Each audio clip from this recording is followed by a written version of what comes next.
எண்ணித் துணிவோம், ஒன்றிணைந்து எழுவோம், இலக்கை வெல்வோம்.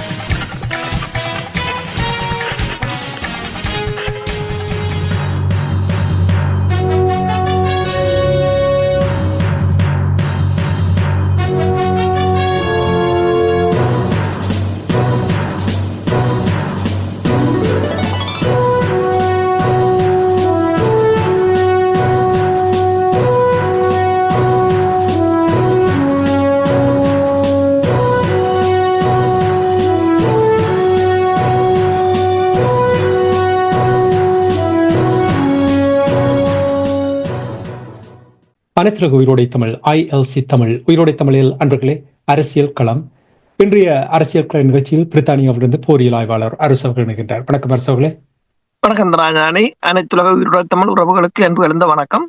உங்களுக்கு வணக்கத்தை தெரிவித்துக் கொண்டு, வளமையாக இந்த அரசியல் கள நிகழ்ச்சியில் நாங்கள் இலங்கை தீவில் நடைபெறுகின்ற விடயங்களும் தமிழர் தாயகத்தில் நடைபெறுகின்ற விடயங்களையும் பார்த்து வருகின்றோம். தொடர்ந்து நாங்கள் அதை பார்க்க போகின்றோம். ஆனால் அதற்கு முன்னதாக இந்தியாவில் ஜம்மு காஷ்மீரில் பயங்கரவாத தாக்குதல் நடைபெற்றது. அதனால் 26க்கும் மேற்பட்ட சுற்றுலா பயணிகள் கொல்லப்பட்ட செய்திகள் 2 நாட்களுக்கு முன்னதாக இந்திய ஊடகம் எல்லாவற்றையுமே ஒரு அதிர்ச்சிக்கு ஆற்றி இருக்கின்றது. என்றால் நீண்ட நாட்களுக்கு பிறகு இவ்வாறான ஒரு பயங்கரவாத தாக்குதல் நடைபெற்றது என்ற செய்திகள் வந்திருந்தது. இந்த தாக்குதலின் பின்னணியில் யார் இருந்தார்கள்? காஷ்மீரை பொறுத்தமட்டில் நிர்வாகம், இந்திய நிர்வாகத்தோடும் மற்றது அங்கே என்ன இருக்கின்றது? இவை எல்லாவற்றையும் உங்களுடைய உறவுகளுக்கு முதலில் அதனுடைய விளக்கத்தை கூறிக்கொண்டு இந்த தாக்குதல் தொடர்பாக கூறும். உண்மையில் காஷ்மீரை பொறுத்தவரையில் பாகிஸ்தான் கட்டுப்பாட்டில் இருக்கின்ற பிரதேசம், இந்தியாவின் கட்டுப்பாட்டில் இருக்கிற பிரதேசம், சீனாவின் கட்டுப்பாட்டில் இருக்கிற பிரதேசமும் இருக்கின்றது. ஆனால் காஷ்மீர் முற்றுமுழுதாக ஒரு மாநிலமாக வேண்டும் என்றதுதான் பாகிஸ்தான் கோரிக்கையும். அது இந்தியாவை பொறுத்தவரையில் இந்தியா அதற்கு எதிராக நின்று கொண்டுதான் இருக்கிறது. தாக்குதல்களும் அப்போது உங்களுக்கு தெரியும், காஷ்மீர் தொடர்பான பிரச்சனைகள். ஆனால் இந்த நரேந்திர மோடி அரசு வந்த பிற்பாடு முஸ்லிம் மக்கள் மீதான அடக்குமுறைகள் மிக மிக அதிகம். அதிலும் குறிப்பாக நீங்க பாத்தீங்கன்னா சொன்னா 2019ஆம் ஆண்டு அந்த காஷ்மீருக்கு கொடுக்கப்பட்ட காணி அதிகாரத்தை 370வது திருத்த சட்டத்தை மீளப்பெறுவதன் ஊடாக இந்திய அரசு மீளப்பெற்றுக் கொண்டது. அதுக்கு காரணம் என்னென்று சொன்னால், அவ்வாறு காணி அதிகாரத்தை நீக்கிவிட்டால் அந்த மாநிலத்தில் அந்த மாநில மக்கள் தான் காணிகளை வாங்க முடியும் என்ற ஒரு சட்டம் இருந்தது. அதை நீக்கிவிட்டால் ஏனைய வெளிமான மாநிலத்தினர் அங்கு காணிகளை வாங்கலாம். அதாவது அந்த மக்களின் வாக்கு விகிதாசாரத்தை குறைக்கலாம் என்பதுதான் அதன் முக்கியம். அதன் பிற்பாடு கிட்டத்தட்ட 85,000 பேர் குடியேறி இருக்கிறார்கள் காஷ்மீர் பகுதியில். அந்த திருத்த சட்டத்தை மீளப்பெற்ற போது மிகப்பெரிய ஒரு ஆர்ப்பாட்டங்கள் நடக்கும் என்பதற்காக முன்னாள் முதல்வர்கள் உட்பட பெருமளவானவர்கள் இந்திய அரசு வீட்டு காவலில் வைத்திருந்தது. அவ்வாறுதான் அதனை நடைமுறைப்படுத்தியிருந்தார்கள். அப்போது 2019ஆம் ஆண்டு ஒரு தாக்குதலை நடத்தியிருந்தார்கள். கிட்டத்தட்ட 40 இந்திய இராணுவத்தினர் கொல்லப்பட்டிருந்தார்கள். அதற்கு பதிலடியாக இந்தியா பாகிஸ்தான் மீது ஒரு வான் தாக்குதலை நடத்தியது. ஆனால் அதைத்தான் இப்போது இடம்பெற்ற இந்த பஹல்கம் பகுதியில் இடம்பெற்ற தாக்குதலில் கொல்லப்பட்டதற்கு பதிலடியாக இந்தியா வான் தாக்குதலை நடத்த வேண்டும், சர்ஜிக்கல் ஸ்ட்ரைக் என்று சொல்லி பல இந்திய ஊடகங்களில் பலர் ஆய்வாளர்கள் கதைத்துக் கொண்டிருக்கிறார்கள். நாங்கள் 2019ஆம் ஆண்டு அவ்வாறான ஒரு சர்ஜிக்கல் ஸ்ட்ரைக்கை செய்தோம் என்று சொல்லி. ஆனால் 2019ஆம் ஆண்டு நடந்த சர்ஜிக்கல் ஸ்ட்ரைக் என்றது இவர்கள் தாக்கிய போது பாகிஸ்தான் தனது F-16 விமானத்தால் மிக் விமானத்தை சுட்டு வீழ்த்தி இருந்தது. அப்ப அதில் மிக் விமானம் பாகிஸ்தானின் கட்டுப்பாட்டு பகுதியில் தான் வீழ்ந்தது. அதன் விமானி கைது செய்யப்பட்டார். அதன் பிற்பாடு இம்ரான்கான் அரசு இருந்தது. அப்போது அவர்கள் அதை ஒரு நல்லெண்ண அடிப்படையில் அந்த விமானியை விடுவித்திருந்தார்கள். அத்துடன் இரு நாடுகளுக்கும் இடையிலான டென்ஷன் ஒரு குறைந்த நிலைக்கு போயிருந்தது. அப்ப இந்தியா சர்ஜிக்கல் ஸ்ட்ரைக்கை செய்திருந்தாலும் அதில் பாகிஸ்தான் தான் இந்தியாவின் வான்படை விமானத்தை சுட்டு வீழ்த்தியதாகவும் முடிந்தது. இப்போதும் அவ்வாறு சொல்கிறார்கள். ஆனால் இந்தியாவால் இது இரு நாடுகளும் அணு ஆயுத நாடுகள் என்பதால் இந்த போர் போர் மூலமாக இருந்தால் அது அந்த பிராந்தியத்துக்கு மிகப்பெரிய ஒரு அனர்த்தமாகத்தான் இருக்கும். இதற்கிடையில் உங்களுக்கு தெரியும், நான் 1960களில் கைச்சாத்திடப்பட்ட சிந்து நதி நீர் ஒப்பந்தம் தொடர்பாக அதை இந்தியா அதிலிருந்து விலகி இருப்பது போல் இருக்கின்றது. அதுதான் அதனுடைய நிலைமை என்ன? உண்மைதான். சிந்து நதி 1960ஆம் ஆண்டுகளில் உலக வங்கியினால் கொண்டு வரப்பட்ட திட்டம். அந்த திட்டத்தினூடாக 5 நதிகளை கட்டுப்படுத்துகின்ற வல்லமை இருக்கின்ற இரு நாடுகளும் நதி நீரை பகிர்ந்து கொள்வது தொடர்பான திட்டம். இதுவரை காலமும் அதில் யாரும் கை வைக்கவில்லை. அது ஒரு மனிதாயமான ரீதியான பிரச்சனையும் கூட. கிட்டத்தட்ட 80% பாகிஸ்தான் விவசாயம் இந்த நீரில் தான் தங்கி இருக்கின்றது. அப்ப அதை இந்தியா நிறுத்தி இருக்கின்றது. பாகிஸ்தான் அமைச்சரவை கூடி இது தொடர்பாக கூறும்போது அவர்கள் கூறியிருக்கிறார்கள், இது ஆக்ட் ஆஃப் வார் என்று கூறியிருக்கிறார்கள். அவ்வாறு நிறுத்தினார். இப்ப இந்தியா உடனடியாக பல நடவடிக்கைகளை எடுத்திருக்கின்றது. உடனடியாகவே இந்த தாக்குதல் இடம்பெற்ற போது, தாக்குதலை நான் முதல் கூறுகிறேன் என்றால், தாக்குதல் இடம்பெற்றது போது அதாவது 4 பேர் 3 பேர் பாகிஸ்தானிலிருந்து வந்ததாக கூறுகிறார்கள். ஒருவர் உள்ளூரிலிருந்து வழிகாட்டியதாக கூறுகிறார்கள். அவர்கள் தான் இந்த தாக்குதலை நடத்தியதார். ஆனால் பிரச்சனை என்னவென்று சொன்னால், இந்தியா உடனடியாகவே பாகிஸ்தானை நோக்கி கையை காட்டியது. ஆனால் அதற்கான எந்த விதமான ஆதாரங்களையும் அவர்களால் முன்வைக்க முடியவில்லை. உடனடியாகவே இந்தியாவில் இருந்த பாகிஸ்தான் தூதரத்தில் இருந்த தூதர்களின் எண்ணிக்கை 55 30 குறைத்தார்கள். பாகிஸ்தான் மக்கள் அனைவரையும் நாட்டை விட்டு வெளியேற சொல்லிவிட்டார்கள். இப்போது வெளியேறிக் கொண்டிருக்கிறார்கள். விசா கேன்சல் பண்ணப்பட்டிருக்கின்றது. அதே போல நுழைவு பாதை மூடப்பட்டிருக்கு. ஆனால் பிரச்சனை என்னவென்றால், அதன் பின்பாடு பாகிஸ்தான் அமைச்சரவை கூடி இந்தியர்கள் அனைவரும் வெளியேற வேண்டும் என்று சொல்லியும் பாகிஸ்தானில் உள்ள இந்திய தூதரகத்தின் எண்ணிக்கையை அவர்கள் குறைத்திருக்கிறார்கள். அதே போல இந்தியாவுடனான வர்த்தக உறவுகள் அனைத்தையும் முறித்திருக்கிறார்கள். அது மட்டுமல்லாது இரு நாடுகளுக்கும் இடையிலான பாதைகளும் மூடப்பட்டிருக்கின்றன. இப்ப இந்தியாவின் ஏற்றுமதி பாகிஸ்தானுக்கு போகின்றது. அதே போல ஆப்கானிஸ்தானுக்கும் இந்த வாலியூடாகத்தான் போகின்றது. அது மிகப்பெரிய ஒரு பிரச்சனை. அடுத்தது, பாகிஸ்தான் தனது வான்பரப்பை மூடி இருக்கின்றது. அதன் ஊடாகத்தான் ஐரோப்பிய விமானங்கள் கூடுதலாக இந்தியாவுக்கு செல்வதுண்டு. இதில் கடும் இழப்பை இந்தியா தான் சந்திக்க போகின்றது. இரு நாடுகளுக்கும் இடையிலான வர்த்தகம் கிட்டத்தட்ட $240 மில்லியன் கடந்த வருடம். அது இந்த பாதையினூடாகத்தான் இடம்பெறுவதுண்டு. இப்ப இந்தியா என்னென்று சொன்னால், உடனடியாகவே இந்த நடைமுறைகளை அறிவித்தது ஒரு ராஜதந்திர ரீதியாக தனது உள்ளக அரசியலை தக்க வைப்பதற்கே தவிர இது இந்தியாவின் நலன்களுக்கு பெருமளவில் உதவ போவதில்லை. உதாரணமாக நீங்கள் பார்த்தீங்கன்னு சொன்னால், இந்த சிந்து நதி திட்டம் நீங்கள் கூறியது, இது ஒரு மனிதாபிமான ரீதியில், அதாவது மனிதாபிமான உதவிகளை நிறுத்துவது என்பது இப்ப இஸ்ரேல் எவ்வாறு மனிதாபிமான உதவிகளை நிறுத்துகின்றதோ அதே போன்றதுதான். இப்ப எல்லா முஸ்லிம் மக்களையும் வெளியேற சொன்னது, இந்தியாவில் இருக்கிற பாகிஸ்தான் மக்களை வெளியேற சொன்னது என்பது, இப்ப நீங்கள் பார்க்கலாம், இந்த தீவிரவாத தாக்குதல் எல்லா நாடுகளிலும் தான் இடம்பெறுகின்றது. இப்ப மேற்குலக நாடுகள் இடம்பெற்றால், இப்ப அமெரிக்காவில் இடம்பெற்றால் அமெரிக்கா சொல்ற எல்லா முஸ்லிம்களும் வெளியேற வேண்டும் என்று. இப்ப உங்களுக்கு தெரியும், ரஷ்யாவில் கூட இடம்பெற்றிருந்தது கடந்த வருடம் மிகப்பெரிய ஒரு தாக்குதல். ஒரு ஷாப்பிங் மாலை கைப்பற்றி உக்ரைனிய ஆதரவாளர்கள் பெருமளவான மக்களை, 100க்கும் மேற்பட்ட மக்களை கொண்டிருந்தார்கள். ரஷ்யா சொன்னது அது உக்ரைன் புலனாய்வுத்துறை தான் செய்தது என்று. ஆனால் அதற்காக அங்கிருக்கிற உக்ரைன் மக்கள் அனைவரையும் வெளியேற சொல்லி யாரும் சொல்லவில்லை. இப்ப பிரித்தானியாவில் இடம்பெற்ற சம்பவங்களும் இருக்கின்ற 2007ஆம் ஆண்டு. அதே போல 2018ஆம் ஆண்டு பிரான்சில் இடம்பெற்றது. அதற்காக முஸ்லிம் மக்கள், அங்கிருக்கிற மக்கள் அனைவரும் வெளியேற வேண்டும் என்று அந்த நாடுகள் ஒருபோதும் கேட்டதில்லை. இப்ப இந்தியாவுக்கு இது அனைத்துலக ரீதியாக பார்க்க போனால், இந்த தாக்குதல் இடம்பெற்ற சமயம் அமெரிக்காவின் துணை அரசு தலைவர் JD Vance இந்தியாவில் நின்றிருக்கிறார்.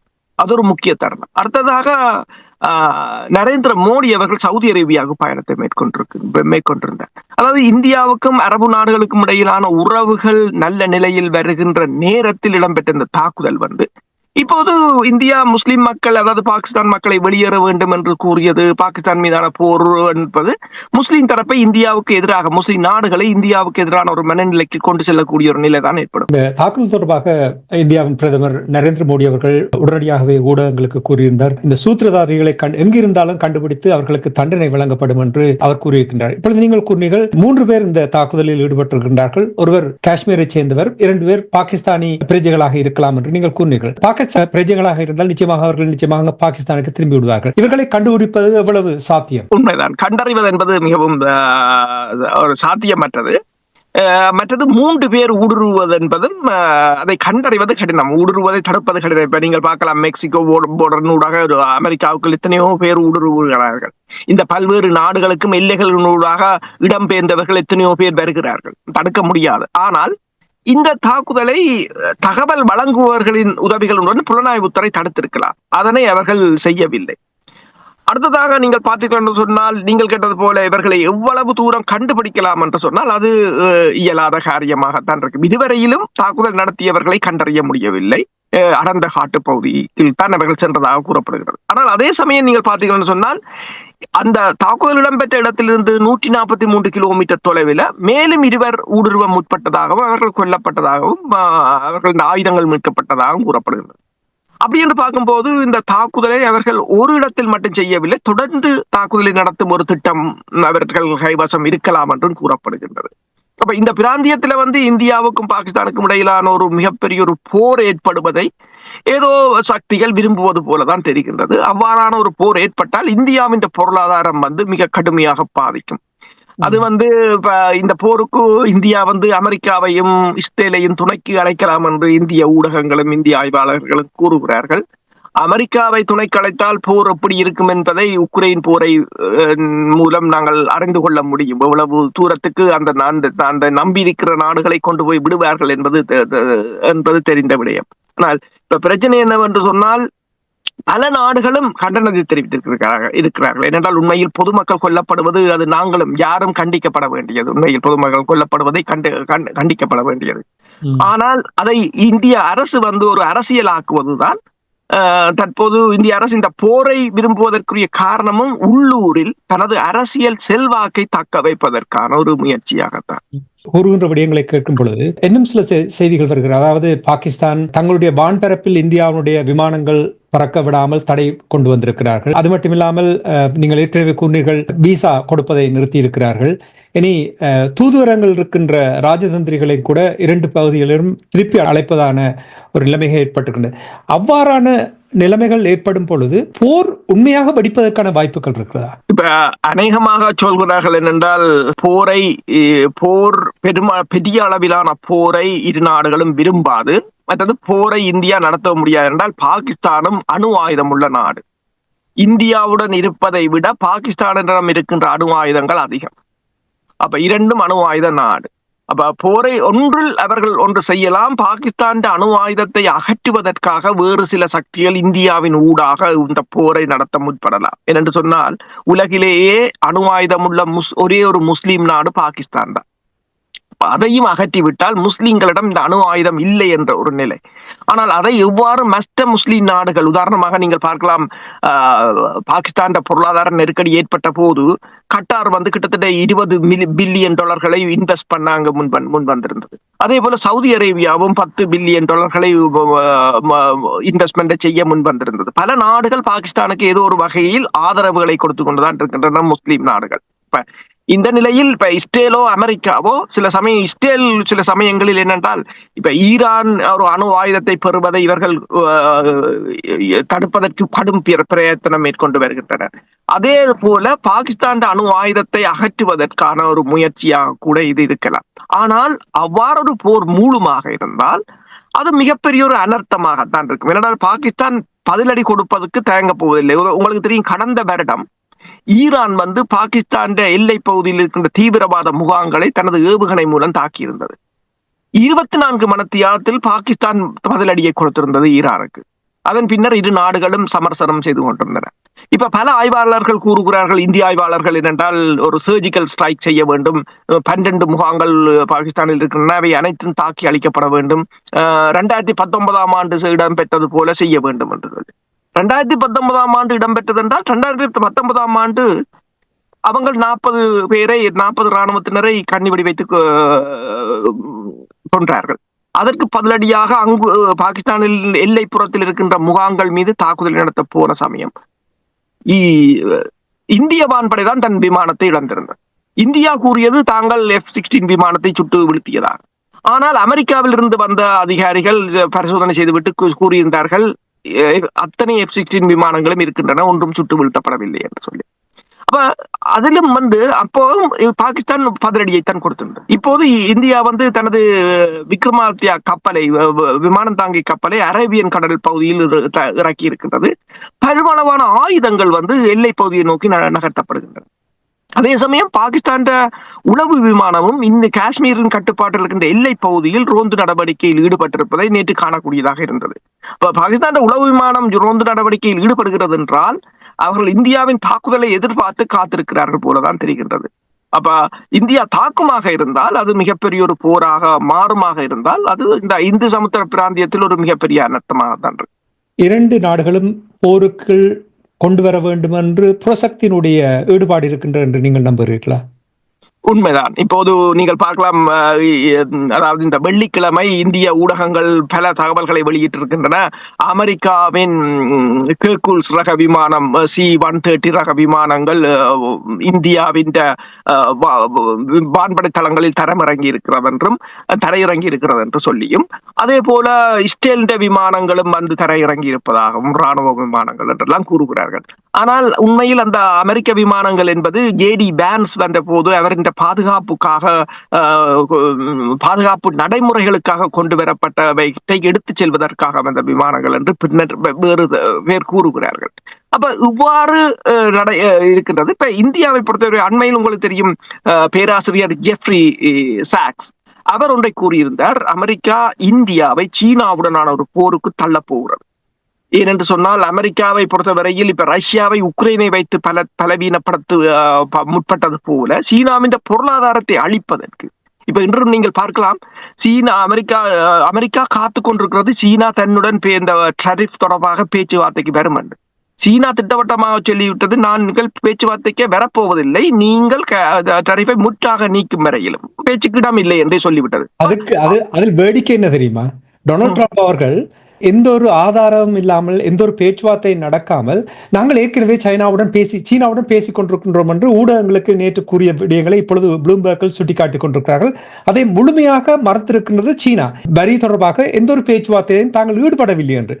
டொனால்ட் ட்ரம்ப் இந்த போரை கொண்டு வர வேண்டும், நீங்க கூறுவது போல் சீனாவுடைய பொருளாதார பலத்தை குறைப்பதற்குத்தான் அமெரிக்கா முனைகின்றது என்பது தெளிவாக தெரிகின்றது.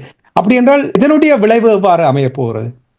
உண்மைதான். இப்ப அதாவது உங்களுக்கு தெரியும், அவர்கள் அந்த டரிஃப் விடயத்தில் சீனாவுடன் தோற்று போகும் அதே சமயம் இனி மிலிட்டரியாகத்தான், படைத்துறை ரீதியாகத்தான் யோசிப்பார்கள். இப்ப சீனாவுக்கும் பாகிஸ்தானுக்கும் இடையிலான நெருக்கம் அதிகம். இப்ப பாகிஸ்தானுக்கும் இந்தியாவுக்கும் இடையிலான போரின் ஊடாக சீனாவையும் அதற்கு இழுத்து விடத்தான் முற்படுவார்கள். உண்மையில் சீனாவைக்கும் அது தெரியும். சீனா உங்களுக்கு தெரியும், அண்மையில் நாங்கள் கூட பேசியிருந்தோம், சீனா போருக்கு தயாராகிறது என்று சொல்லி. சிங்கப்பூர் பிரதமர் கூறியிருந்தார், சீனா போர் ஒன்றுக்கு தயாராகிறது, அதற்குரிய ஆயத்தங்களை மேற்கொள்கிறது. ஆனால் சீனாவின் போர் தயாரிப்பு அமெரிக்காவுக்கு எதிரானதுதான். ஆனால் இந்தியாவை சீனா எதிர்கொள்ளும் என்று சொன்னால் அது பாகிஸ்தானுக்குள்ளால் தான் சீனா எதிர்கொள்ளும். அதற்கு ஏதுவாகத்தான் பங்களாதேசத்தை அவர்கள் கைப்பற்றிக் கொண்டார்கள். இப்போது பங்களாதேசமும் பாகிஸ்தானும் இணைந்து விட்டது. பங்களாதேசத்தின் பல வருடங்களின் பின்னர் இப்போது பாகிஸ்தான் வெளிவார அமைச்சர் சென்றிருக்கின்றார். பாகிஸ்தான் பங்களாதேசத்தின் ராணுவத்தை நவீனமயப்படுத்தி வருகின்றது. பங்களாதேசத்துடன் கடற்படையுடன் ரஷ்ய கடற்படை இந்த வாரம் தனது கடல் ஒத்திகையையும் மேற்கொண்டிருக்கின்றது. அப்ப சீனா இப்போது ஆயுதங்களை லொக்கேட் பண்ற நவீன ரடார்களையும் பங்களாதேசத்தில் பொருத்தி கொண்டிருக்கின்றது. அப்ப பாகிஸ்தான் நீங்கள் கூறியது போல இப்ப வான்பரப்பின் மீதான பரப்புகளை பாகிஸ்தான் தடை செய்த போதும் இந்தியாவிலிருந்து வருகின்ற பங்களாதேசத்தின் விமானங்களை அவர்கள் அனுமதித்திருக்கிறார்கள். பாகிஸ்தானோடு பங்களாதேஷ் சேர்ந்தாலும் இந்தியா வலிமையான நாடு. போர் கருவிகளாக இருக்கட்டும், விமானங்களாக இருக்கட்டும், அணு ஆயுதம், நீங்கள் இரண்டு நாடுகளிடம் அணு ஆயுதம் இருந்தாலும் கூட இந்தியா இவர்களை தாக்கு பிடிக்க முடியும் என்று நம்புகிறீர்கள், அல்லது சீனா இதன் பின்னிலிருந்து இந்தியாவுக்கு ஒரு பெரிய ஒரு அழுத்தத்தை ஏற்படுத்தும் ஒரு போராக மாற்றுவதற்கான வாய்ப்புகள் இருக்கிறது? உண்மையில் சீனா அதன் பின்னணியில் இருக்கும். ஏனென்றால் பாகிஸ்தான் கடற்படையாக இருக்கலாம், வான்படையாக இருக்கலாம், அனைத்தையும் சீனா தான் நவீனமயப்படுத்தி இருக்கின்றது. அப்ப சீனாவின் வான்கலங்கள் இருக்கின்றது. தற்போதைய போர் உங்களுக்கு தெரியும், ட்ரோன்கள் மூலம் தான் தாக்குதல் நடத்துவதுண்டு. அப்ப ட்ரோன்கள் மூலம் தாக்குதல் நடத்துவது என்று சொன்னால் அது மிக மிக எக்ஸ்பென்சிவான போராகத்தான் மாறும். உக்ரைன் போரிலிருந்து அமெரிக்கா பின்வாங்கியது காரணமே பொருளாதார சுமை, அதை தாங்க முடியாது என்று. இப்ப இந்த 4 மாதங்களுக்குமே அரபு செங்கடலில் கூதிஸ் அமைப்பினர் மீதான தாக்குதலுக்கு கிட்டத்தட்ட அமெரிக்கா $2 பில்லியன் செலவழித்திருப்பதாக கூறப்படுகிறது. ஆனால் இவ்வளவு நிதியும், இப்ப உங்களுக்கு தெரியும், 2 நாடுகளும் பாகிஸ்தானும் இந்தியாவும் இந்த தடைகளை அறிவித்த பிற்பாடு 2 நாடுகளின் பங்கு சந்தை வீழ்ச்சி அடைந்திருந்தது. அப்ப இது இந்த நாடுகள பொருளாதாரம் இடம் கொடுக்குமான்றதான் மிக மிக முக்கியமான ஒரு பிரச்சனை தற்போதைய நிலை. இந்தியா கூட அண்மையில் படை குறைப்பை செய்திருந்தது தன்னுடைய பொருளாதாரத்தை தக்க வைப்பதற்கு. கிட்டத்தட்ட 1,95,000 இராணுவத்தினரை சேவையிலிருந்து படிப்படியாக நீக்கி இருந்தது. ஏனென்று சொன்னால் அந்த தற்போதைய பொருளாதார நெருக்கடியை சமாளிப்பதற்காக. அடுத்ததாக அமெரிக்காவின் பொருளாதார சுமை ஒன்று இருக்கின்றது. அதாவது அமெரிக்காவின் பொருளாதார சுமை என்று சொன்னால் அமெரிக்காவின் டேரிஃப். அப்ப IMF கூட ஒன்றை சொல்லுகிறது என்னென்று சொன்னால், இலங்கைக்கும் கூட IMF ஒன்றை சொல்லி இருக்கிறது என்னென்று சொன்னால், நீங்கள் உங்களோட மார்க்கெட் டைவர்சிட்டி, நீங்கள் ஒவ்வொரு நாடுகளுக்குமான மார்க்கெட்டை நீங்கள் விரிவாக்க வேண்டும். ஏனென்று சொன்னால் நீங்கள் அமெரிக்காவை மட்டும் தங்கி இருப்பதுதான் அந்த பிரச்சனை. அதே போல இப்ப இந்தியாவின்டையும், இப்ப சீனாவை பாருங்கள், அமெரிக்காவுடன் பிரச்சனை வந்த போது ஜப்பானுடன் பேச்சுவார்த்தை நடத்துகிறார்கள், தென்கொரியாவுடன் பேச்சுவார்த்தை நடத்துகிறார்கள், வெவ்வேறு வியட்நாம் என்று சொல்லி வெவ்வேறு ஆசிய நாடுகளை அவங்க வெவ்வேறு இடங்களை பார்க்கிறார்கள். அதே போல இப்ப இந்தியா இப்ப அமெரிக்காவுடைய இந்த டரிஃப் இருக்கின்றது. இனி பாகிஸ்தானுடன் பிரச்சனை என்று சொல்லி ஆசிய நாடுகளுடன் பிரச்சனையாக இருக்கும், அரபு நாடுகளுடன் பிரச்சனையை ஏற்படுத்தும் என்று சொன்னால் அது இந்தியா பொருளாதாரத்துக்கு மிகப்பெரிய ஒரு சேதத்தை தான் ஏற்படுத்தும். நீங்கள் கூறினீர்கள் அந்த மனிதாபிமான ரீதியான அந்த ஒப்பந்தத்திலிருந்து வெளிவருவது தொடர்பாக நீங்கள் கூறும்பொழுது, இப்பொழுது இருக்கிற காலகட்டத்தில் யாரும் எந்த ஒப்பந்தங்களிலிருந்து வெளியில் வரலாம், சர்வதேச சட்டங்களை மீறலாம் என்று இஸ்ரேல் முன்னுதாரணமாக செயல்படுத்தியதை இனி எல்லா நாடுகளும் செயல்படுத்த போகிறார். அதே பாதையில் தான் இப்ப இந்தியாவும் பயணிக்க போகின்ற என்று நீங்கள் கூறுகள். அப்படின்னா நீங்க கூறினீர்கள் ஜெரி வான்ஸ் அவர்கள் இந்தியாவுக்கு வந்திருந்தார், பொருளாதார பேச்சுவார்த்தையில் ஈடுபட்டிருந்தார் என்று கூறினீர்கள். இந்த பேச்சுவார்த்தையினூடாக ஜெரி வான்ஸை பொறுத்தவரையில் அவர்கள், அதாவது இரு நாடுகளும் விட்டுக் கொடுப்புகளை மேற்கொள்வதாகவும் இந்த பொருளாதாரம் தொடர்பாக தாங்கள் இரு நாடுகளும் ஒரு உடன்பாட்டுக்கு வரப்போவதாகும். அமெரிக்கா இதனை ஒரு துருப்புச் சீட்டாக பயன்படுத்தி தனக்குரிய நலன்களை தேட முற்படுகின்றது. இப்ப இந்தியா சில விட்டுக் கொடுப்புகளை மேற்கொள்ள வேண்டும். உதாரணமாக இப்ப இந்தியா சிலவளை சீனாவுடனோ பாகிஸ்தானுடன் போருக்கு போனால் அந்த வரிகள் எல்லாம் நிறுத்தப்படும். ஆனால் அதனால் என்ன பலன் என்று சொன்னால் நாங்கள் அழிவைத்தான் நாங்கள் சந்திக்க வேண்டிய ஒரு நிலை வரும். இப்ப இந்தியா அமெரிக்காவை அது மட்டுமல்லாத அவர் இன்னொன்றை கூறியிருக்கின்றார், தங்கள் F-35 ரக விமானங்களை இந்தியா வாங்க வேண்டும். ஆனால் இந்தியாவை பொறுத்தவரையில் ரஷ்யாவின் Su-57 வாங்குவதற்கு 2 5ஆம் தலைமுறை விமானங்கள். ஆனால் ரஷ்யாவின் மலிவானது, மிகவும் தரமானது என்றது பிரச்சனை. ஆனால் அமெரிக்காவை நம்புவது, இப்ப உங்களுக்கு தெரியும், ஐரோப்பிய ஒன்றியம் அமெரிக்காவின் ஆயுதத்தை முற்றுமுழுதாக நம்பி இருந்து இப்போது அவர்கள் இனித்தான் ஆயுதம் தயாரிக்க வேண்டிய நிலைக்கு போய்கொண்டிருக்கிறார்கள். அவர்கள் இணைத்த நேரம் அமெரிக்கா அதனை நிப்பாட்டும். ஒரு ரிலேபிள் பார்ட்னர் இல்லை என்றது ஒரு முக்கியமானது. இப்ப இந்தியாவில் இதுல என்ன பிரச்சனை என்று சொன்னால், இந்தியா எந்த பக்கம் போவதென்று தெரியாது, ஒரு நடுவில் நின்று பேலன்ஸ் இல்லாமல் நிற்பது போலதான். எனவேதான் ரஷ்யாவை பாருங்கள், ரஷ்யா இப்போது மெல்ல மெல்ல தனது நட்பு வட்டத்தை விரிவாக்கி கொண்டு வருகிறது. முன்னர் இந்தியாவுடன் தான் கூடுதலாக இருந்தது, இப்போது பாகிஸ்தானுடன் ரஷ்யா நட்பு. பாகிஸ்தானுக்கு கோதுமையை அனுப்பி இருக்கின்றது, எரிபொருட்களை தருவதாக கூறியிருக்கின்றது. அதே போல பங்களாதேசத்துடன் இந்த வாரம் கடற்படை ஒத்திகையை ரஷ்யா மேற்கொண்டிருக்கின்றது. என்று சொன்னால் இப்ப இந்தியாவும் சீனாவும் பிரிக்ஸில் உள்ள அமைப்புகள். அந்த பிரிக்ஸில் உள்ள அமைப்புகளில் பாகிஸ்தானுடன் இந்தியாவை மோத விடுவது சீனாவுக்கு எதிராக ஒரு களமிறக்கல். அப்ப இது பிரிக்ஸுக்குள்ளேயே ஒரு மிகப்பெரிய ஒரு சிக்கலை கொண்டு வருவதற்கான முயற்சியை தான் மேற்குலகம் இப்போது மேற்கொள்ள முனைந்து நிற்கின்றது. முன்னர் பாகிஸ்தானை வைத்து அமெரிக்கா இந்தியா மீது பல தாக்குதல்களை நடத்தியது. இப்ப பாகிஸ்தான் பாதுகாப்பு அமைச்சர் ஸ்கை நியூஸுக்கு ஒரு நேர்காணலை வழங்கி இருக்கின்றார். அப்போது அவர் கூறியிருக்கின்றார், அமெரிக்கா வந்து எத்தனையோ டேர்ட்டி ஜாப்பை வந்து எங்கள் ராணுவத்தை வைத்து இந்தியா மீது நடத்தியது என்று சொல்லி, அவர்களுக்காக நாங்கள் செய்தோம் என்று இப்போது பாய் திறந்து சொல்லி கூறியிருக்கின்றார். பயிற்சிகளை கொடுத்திருக்கின்றோம், தீவிரவாதிகளை அங்கே அனுப்பி இருக்கின்றோம் என்றெல்லாம் கூறியிருக்கிறார். அப்ப எல்லா இடத்திலும் பின்னணியில் அவர்கள் தான் இருக்கிறார்கள். இந்தியா தடுமாறுகிறதோ என்று நீங்கள் கூறுவதை வைத்து பார்க்கும் பொழுது அந்த கேள்வி எழும்புகிறது. நாங்கள் பொறுத்திருந்து பார்ப்போம் எவ்வாறு அவர்கள் இந்த நிலைமையிலிருந்து முன்னகர்கிறார்கள் என்று. இனி இந்தியா என்று சொல்லும் பொழுது அரசோர்களே, சில வாரங்களுக்கு முன்னதாக இந்தியாவுடைய பிரதமர் நரேந்திர மோடி அவர்கள் இலங்கைக்கு பயணத்தை மேற்கொண்டிருந்தார். அங்கே நிறைய ஒப்பந்தங்கள் எல்லாம் கைச்சாத்திடப்பட்டது. அந்த பயணத்தின் பின்னர் அங்கே அனுரகுமார திசாநாயக்காவுக்கு நிறைய அழுத்தங்கள் பிரயோகிக்கப்பட்டது.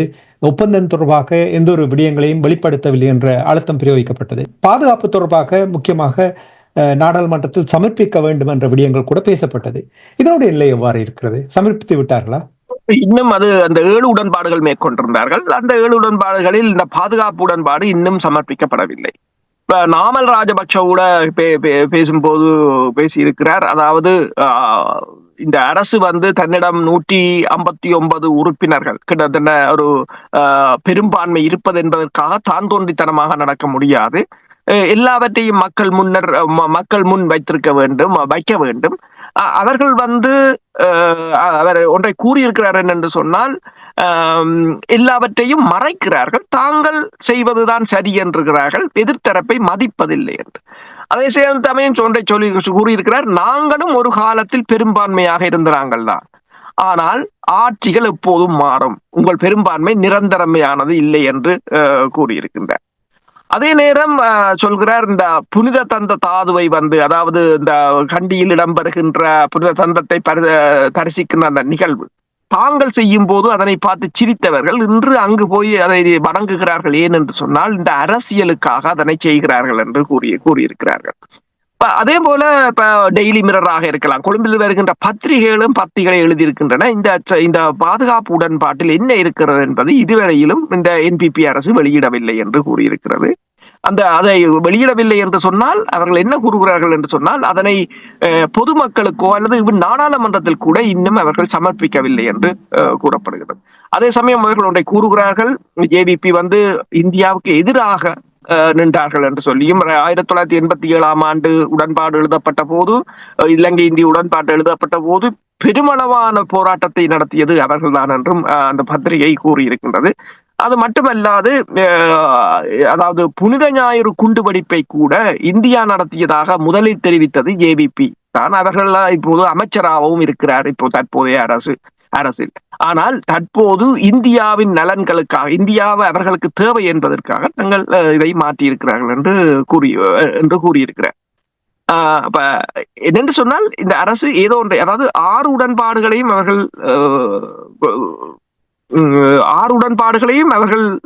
பொதுமக்களின் பார்வைக்கோ அல்லது வெளியாக அதாவது பப்ளிஷ் பண்ணியிருக்கிறார்கள்.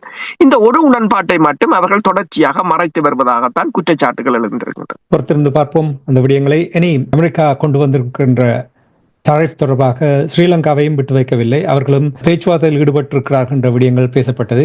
பேச்சுவார்த்தை நடந்து கொண்டிருக்கின்றதா? ஏதாவது முடிவுக்கு வந்திருக்கிறார்களா? இலங்கையின் வர்த்தக பிரதிநிதிகள் கொண்ட குழு வந்து அமெரிக்காவின் வர்த்தக பிரதிநிதித்துவ குழுவின் தலைவர் ஜெமியேசன் கிரீரை சந்தித்திருக்கிறார்கள். வாஷிங்டன் டிசியில் இடம்பெற்ற இந்த சந்திப்பின் பின்னர் அமெரிக்காவின் தூதுக்குழு இன்னொரு குழுவையும் பரிந்துரை செய்து அவர்களுடனும் சந்திப்பை மேற்கொண்டிருக்கிறார்கள். ஆனால் இருதரப்பும் தாங்கள் ஒரு உடன்பாட்டுக்கு வந்ததாக கூறுகிறார்கள். என்ன உடன்பாடு, வரி நிறுத்தப்பட்டதா என்பது தொடர்பாக எதுவும் இல்லை. ஆனால் இலங்கை தங்களுக்கு இது சாதகமாக அமெரிக்கா பதில் தந்திருப்பதாக கூறுகிறார்கள். ஆனால் இதுவரையிலும் என்ன பதில், வரி நீக்கப்பட்டதா என்பதும் இல்லை. என்று சொன்னால், ட்ரம்பின் வரி விதிப்பு வந்து 90 நாட்களுக்கு நிறுத்தி வைக்கப்பட்டிருக்கின்றது. இதற்குத்தான் இது நடைபெறும். அமெரிக்கா ஒன்றை கூறுகிறது என்னென்று சொன்னால், அதாவது இலங்கை அமெரிக்காவுடன் கூறியிருக்கின்றது, தாங்கள் பொருளாதார சவால்களை சந்தித்திருக்கின்றோம், இப்போதுதான் பொருளாதாரத்தில் இருந்து மீண்டு வருகின்றோம் என்று தங்கள் புராணத்தை அங்கு பாடியிருக்கிறார்கள். அமெரிக்காவுடன் யுஎஸ்டன் இணைந்து பணியாற்றையும் தாங்கள் தயாராக இருப்பதாக கூறியிருக்கிறார்கள். அமெரிக்காவுக்கு அதுதான் தேவை. நீங்கள் அமெரிக்காவுடன் இணைந்து பணியாற்ற தயாரா என்பதுதான் இப்போது தேவை. அதற்கு இவர்கள் ஒத்துக்கொண்டிருக்கிறார்கள். இப்போது அங்கு சென்று இவர்கள் அதற்கு ஒத்துக்கொண்டிருக்கிறார்கள். இலங்கை பொருளாதாரம் நீங்க பாத்தீங்கன்னு சொன்னால் இன்றைய நிலைப்படி $1 $400 உயர்ந்து விட்டது. 365 350 வரை வீழ்ச்சி அடைந்தது. இப்போது கிட்டத்தட்ட $400 உயர்ந்திருக்கிறது என்று சொன்னால் இலங்கையின் பொருளாதாரம் அதாவது டொலரே ஏற்கனவே வீழ்ச்சி அடைந்து இருக்கின்ற நிலையில் இலங்கையின் பொருளாதாரம் மேலும் வீழ்ச்சி அடைந்து கொண்டு போகிற ஒரு நிலையாகத்தான் இருக்கின்றது. ஆனால் நீங்கள் அவ்வாறு கூறும்பொழுது அவர்களுடைய கணிப்பின்படி ஏற்றுமதி இறக்குமதி முதல் 3 மாசத்துக்குள்ளேயே ஏறி இருப்பதாக கூறுகிறார்களே, அதிகரித்திருப்பதாக. உண்மைதான். நம்ம ஏற்றுமதி ஏறி இருக்கிறது என்னென்று சொன்னால் செங்கடல் பகுதியில் இடம்பெறுகின்ற தாக்குதல்களால் தற்போது கொழும்பு துறைமுகம் மிகவும் பிரசித்தி பெற்றமாக வந்து கொண்டிருக்கிறது என்றால் அதில் இருக்கிற பல கப்பல்கள் இப்போது கொழும்பு துறைமுகத்தை தான் ஒரு டிரான்சிட்டாக நாடுகிறார்கள். அப்ப கொழும்பு துறைமுகம் ஒரு என்ன சொல்றது கூடுதலான கப்பல்களை உள்வாங்கக்கூடிய ஒரு நிலையில். அதன் பிற்பாடு உங்களுக்கு தெரியும் அதானியின் மேற்கு முனையமும் தற்போது திறக்கப்பட்டிருக்கின்றது. அது மட்டுமல்லாது சுற்றுலா பயணத்துறையை நீங்கள் பார்த்தீங்கன்னு சொன்னால் சுற்றுலா பயணத்துறையும் கிட்டத்தட்ட நாங்கள் கடந்த வாரம் கூட கதைத்திருந்தோம். இந்த வருடம் கிட்டத்தட்ட $4 பில்லியன் அது எட்டலாம் என்று கூறப்படுகின்றது. ஏனென்று சொன்னால் அது பெருமளவானவர்கள் அங்கு வருகிறார்கள். அப்ப இதன் ஊடாக இலங்கை தற்போது தனது பொருளாதாரத்தை தக்க வைத்திருந்தாலும் ஏற்றுமதி துறையாக இருக்கலாம், முதலீட்டு துறையாக இருக்கலாம், ஏனைய துறைகளில் இலங்கை இன்னும் மேற்கொண்டு நகரவில்லை என்பதுதான் தெளிவானது. இதைத்தான் IMF ஆசிய பசிபிக் பிராந்தியத்துக்கான டைரக்டர் கிருஷ்ணா ஸ்ரீனிவாசன் ஒன்றை கூறியிருக்கின்றார். அதாவது இலங்கையின் ஏற்றுமதி வர்த்தகம் பரவலாக்கப்பட வேண்டும் என்று சொல்லி அதுதான் அதை ஏன் கூறியிருக்கிறார்னா அந்த அமெரிக்காவின் டரிஃபால இலங்கை படப்போகின்ற பிரச்சனை தொடர்பாக பேசும் போதுதான். அதாவது அது அந்த இலங்கையின் ஏற்றுமதி பரவலாக்கப்பட வேண்டும் ஒன்று. இரண்டாவது அவர் கூறுகிறார் என்னென்று சொன்னால் பிரைவேட் இன்வெஸ்ட்மெண்ட் உள்ளுக்கு கொண்டு வரப்பட வேண்டும், தனியார் முதலீடுகள் குரோத்துகள் வர வேண்டும். ஆனால் அது வர வேண்டிய நிலையில் இலங்கை இல்லை. இலங்கையின் அரசியல் நிலைமை அவ்வாறு இல்லை. இப்போது நாமல் ராஜபக்ஷ ஒன்றை கூறியிருக்கின்றார், 1988 89களில் இடம்பெற்ற கொலை கலாச்சாரத்தை தற்போதைய இளைஞர்கள் இன்னும் சில மாதங்களில் பார்ப்பார்கள் என்று. ஏனென்று சொன்னால் அங்கு தங்கள் வேட்பாளர் ஒருவரே சுட்டுக் கொல்லப்பட்டிருப்பதாக கூறப்படுகிறார். பெருமளவான கொலைகள் நடைபெறுகின்றது, துப்பாக்கி சூட்டு சம்பவங்கள். கிட்டத்தட்ட இந்த வருடத்தில் மட்டும் 80க்கும் மேற்பட்டவர்கள் கொல்லப்பட்டிருக்கிறார்கள் அங்கு. அது மட்டுமல்லாது மக்களுக்கு இடையிலான அரசியல் முரண்பாடுகள். அப்ப இலங்கையில இப்ப நீங்க பாத்தீங்கன்னு சொன்னா எந்த ஒரு முதலீடும் ஒரு வெளிநாட்டு தனியார் முதலீடுகளை ஒரு பாதுகாப்பாக போட முடியாத நிலை. அதைத்தான் IMF கூறியிருக்கின்றது. அதற்கான சூழ்நிலையை உருவாக்க வேண்டும் என்றும் IMF கூறியிருக்கின்றது.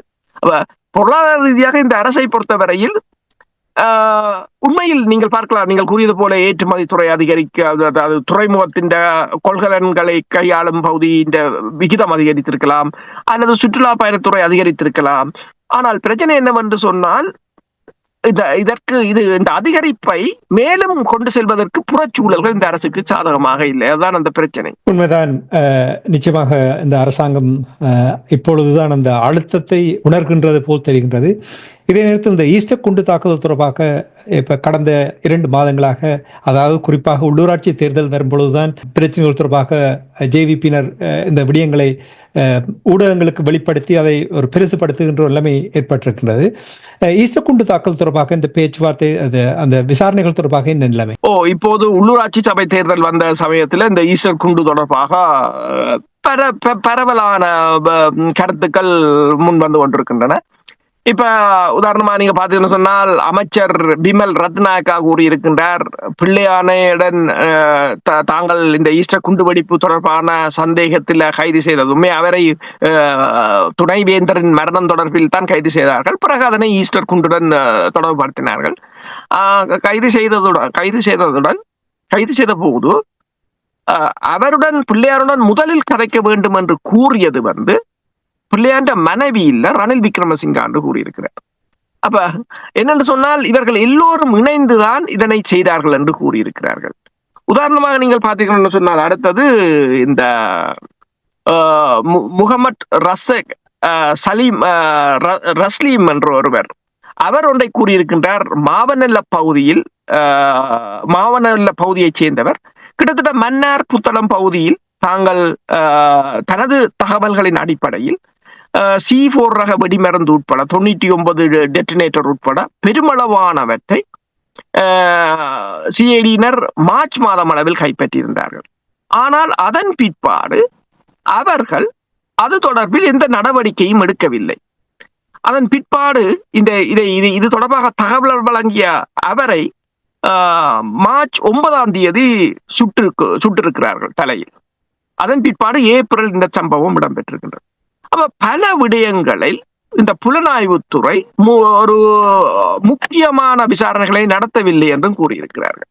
அப்ப அனுரா குமார திசாநாயக்க அரசு இதனை தனது அரசியலுக்கு கொண்டு வந்தாலும் அதை எதிர்த்தரப்புகள் இப்போது கூறுகின்ற விடயங்களை பார்க்கும் போது இது அவர்களுக்கு எதிராகவே மாறக்கூடிய ஒரு சூழ்நிலையாகத்தான் இருக்கின்றது. இன்னும் சில நாட்களில் உள்ளூராட்சி தேர்தல் நடைபெற இருக்கின்றது. தபால் மூல வாக்கெடுப்பு ஏற்கனவே ஆரம்பித்து விட்டது. தமிழ் தரப்பினுடைய நிலைப்பாடு எவ்வாறு இருக்கின்றது? தமிழரசு கட்சி தொடர்பாக சில விமர்சனங்கள் வெளியாகி வந்து கொண்டிருக்கின்றது. ஸ்ரீகாந்த் அவர்கள் குற்றம் சாட்டியிருக்கின்றார். ஜேவிபியினுடன் இரகசிய பேச்சுவார்த்தை ஈடுபடுவது தொடர்பாக அவர் குற்றம் சாட்டியிருக்கிறார். இது தொடர்பாக ஏதாவது அறிந்தீர்களா? தமிழ் தரப்பை பொறுத்தவரையில் உங்களுக்கு தெரியும், ஸ்ரீகாந்தா கூறியிருக்கின்றார் தமிழரசு கட்சி ஜேவிபியுடன் உடன்பாடுகளை மேற்கொள்வதாக.